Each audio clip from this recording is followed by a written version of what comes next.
మంచిర్యాల జిల్లా చెన్నూరు నియోజకవర్గం మందమరిలో చెన్నూరు ఎమ్మెల్యే అభ్యర్థి సొతుకు సుదర్శన్ ప్రెస్ మీట్ ఏర్పాటు చేసి చెన్నూరు బీఆర్ఎస్ ఎమ్మెల్యే బాల్క సుమన్ చేసిన ఆరోపణలను సొతుకు సుదర్శన్ ఖండించారు.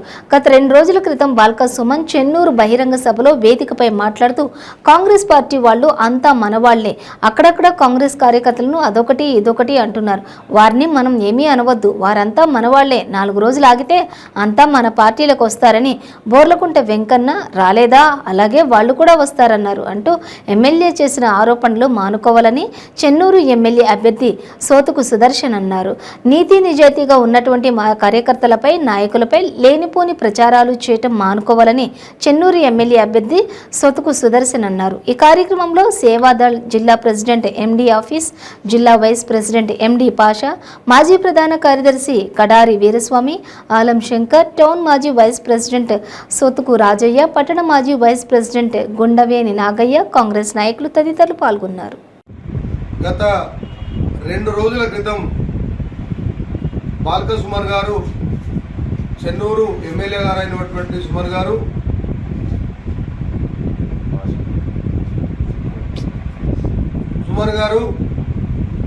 ఆశీర్వాద ర్యాలీ అని ఒకటి ఏర్పాటు చేయడం జరిగింది. ఆ ర్యాలీలో చెన్నూరులో సోదరుడు మాట్లాడుతూ కాంగ్రెస్ పార్టీ వాళ్ళంతా మన వాళ్ళే, వాళ్ళు ఎక్కడ కనబడ్డ మన టీఆర్ఎస్ బీఆర్ఎస్ కార్యకర్తలు వాళ్ళు ఏదో ఒకటి అంటున్నారు, వాళ్ళని ఏమనద్దు, వాళ్ళు మనోళ్ళే. ఈరోజు మన వెంకన్న బోర్లకుంట వెంకన్న మన దగ్గరికి రాలేదా, అట్లనే మిగతా వాళ్ళు కూడా వస్తారు, వాళ్ళని నేనే పంపించిన అని చెప్పడం జరిగింది. సోదరా, నీ మాటలలో మాకు అర్థమైపోయింది, నువ్వు భయపడుతున్నావని. నువ్వు భయపడడం వల్ల పెద్ద గొప్పేం కాదు, కానీ కేసీఆర్ గారే భయపడుతున్నారు. తెలంగాణ రాష్ట్రంలో 70 నుంచి 75 సీట్లు కాంగ్రెస్ గెలుస్తుందనేది అన్ని రకాల సర్వేతోని కేసీఆర్ గారు చేపించిండ్రు, అది మీకు కూడా తెలుసు. చెన్నూరులో మీరు ఓడిపోతారనేటువంటి దాని మీద మీరు అట్లా చెప్పుకోవడం జరిగింది. నేను ఒకటే చెప్తా ఉన్నా సోదరా, నువ్వు ఏదన్నా చెప్పు, కోవర్టు ఎన్నున్నారనేది ఒక్కసారి ఆలోచించుకో, పార్టీకి అటు ఇటు జంప్ అవుతారనేది ఎన్నున్నారనేది తెలుసుకో. ఎవరిని నువ్వు పంపించిందని చెప్పినంత మాత్రాన నువ్వు భయపడి కావలసుకొని మా కార్యకర్తల నాయకుల మీద అబాండాలేసి బదనాలు చేసినంత మాత్రాన మేము నమ్మేటోళ్ళం కాదు. మా కాంగ్రెస్ పట్ల అటువంటి వ్యక్తి లేనేలేరు. మరి రేపు గవర్నమెంట్ వచ్చేటువంటి పార్టీ ఇచ్చిపెట్టి ఓడిపోయే దాంట్లోకి పోయేంత పిచ్చోళ్ళు ఎవరు లేరు సోదరా. మీరు అనవసరంగా చెప్పుకునేటువంటి పిచ్చి మాటలు అవన్నీ, అటువంటి మీ నమ్మడానికి కూడా ఎవరు లేరు. నేను ఒకటే చెప్తా ఉన్నా, మీరు గుర్తుపెట్టుకొని ఫస్ట్ తెలివి కల్లోడు సుమన్ అనేది అందరికీ తెలుసు, కానీ ఈ మధ్య కాలంలో మీరు ఎందుకు ఆలోచించకుండా తప్పుడు మాటలు మాట్లాడుతున్నారో మాకు అర్థమైతే లేదు. మీరు విజయోత్సవ ర్యాలీ పెట్టినప్పుడు మీరు బైకులను పిలిపించుకొని ఒక్కొక్క బైక్ 300 రూపాయల పెట్రోల్ పోపించిండ్రు, ఒక్కొక్క కారుకు 1200 రూపాయల డీజిల్ పోపిస్తే ఇందార నుంచి కొంతమంది పెట్రోల్ పోయించుకొని సపరేట్గా వచ్చిండ్రు, నీతో రాలేదు. రామకృష్ణపురం నుంచి కొంతమంది పెట్రోల్ పోసుకొని వెనక వచ్చిండ్రు, మన వారికి నీతో రాలేదు. కార్లలో కొంతమంది తీసుకొని డీజిల్ పోసుకొని పోయి ఎంజాయ్ చేసుకుంటూ ఎటోటో తిరిగిండ్రు, కానీ నీ దగ్గరికి ఎవరు రాలేదు. పల్లెటూరులో పోటీ వచ్చిన వాళ్ళు కొంతమంది వస్తే వాళ్ళని పట్టుకొని పైసలు ఇస్తే పైసలు తీసుకొని వచ్చిన వాళ్ళని పట్టుకొని మీరేదో విజయోత్సవాలు తీసుకుంటూ కాంగ్రెస్ వాళ్ళు మనోళ్ళే, వాళ్ళు అట్లా వచ్చిన ఇట్లా వచ్చిన తప్పు సోదరా. ఇంకొకసారి అటువంటి విషయాలు మాట్లాడద్దు. నేను ఒక్కడే చెప్తా ఉన్నా, నేను కోవర్టు చేసేవాళ్ళు మా దాంట్లో కాదు. మా ఓదన్నను, నల్లాల ఓదన్నను సుమనొచ్చి ఓడగొట్టించి పక్కకు పెట్టించి ఆయనకు భవిష్యత్తు లేకుండా చేసి నాయకులు కావాల్సుకొని కుట్రబన్నమని వాళ్ళే చెప్పుకుంటా ఉన్నారు. సుమన్ ఇక్కడ చెల్లగొట్టేంత వరకు మేము కిడ్నాప్ చేస్తాం, B1 కాడికి పోయి మేము భజన చేస్తాం, బయటగా చేంజ్ చేస్తామని చెప్తూ కంఠపదంగా నీ బీఆర్ఎస్ నాయకులు, మీ టీబీజీకేఎస్ నాయకులు చెప్తా ఉన్నారు. సుమన్ను ఓడగొట్టి ఎల్లగొట్టి మా ఓదన్నని ఇక్కడ మళ్ళీ ఎమ్మెల్యే చేసేంత వరకు మేము నిద్రపోమని చెప్పేసి మీ వాళ్ళు వాగ్దానం చేస్తూ ఉంటారు. మీకు ఖచ్చితంగా తెలుసు, ఎందుకంటే మీరు హైదరాబాద్లో ఉన్నప్పుడు ఇక్కడ కార్యకర్తలు ఏమేమి మాట్లాడుతున్నారో మీరు హైదరాబాద్ నుంచి వచ్చిన తర్వాత పేరున మీరు పూజ కూర్చున్నట్టు చెప్పేటువంటి తెలివిగా మీరు ఆలోచించి మొత్తం పేరుగా ఎంక్వైరీ చేసుకొని చెప్పగలిగిన వాళ్ళు ఈరోజు మీకు అర్థమైతలేదా ఎవరెవరు మీకు వ్యతిరేకం చేస్తారో? కానీ మీరు భయపడేది ఏంది?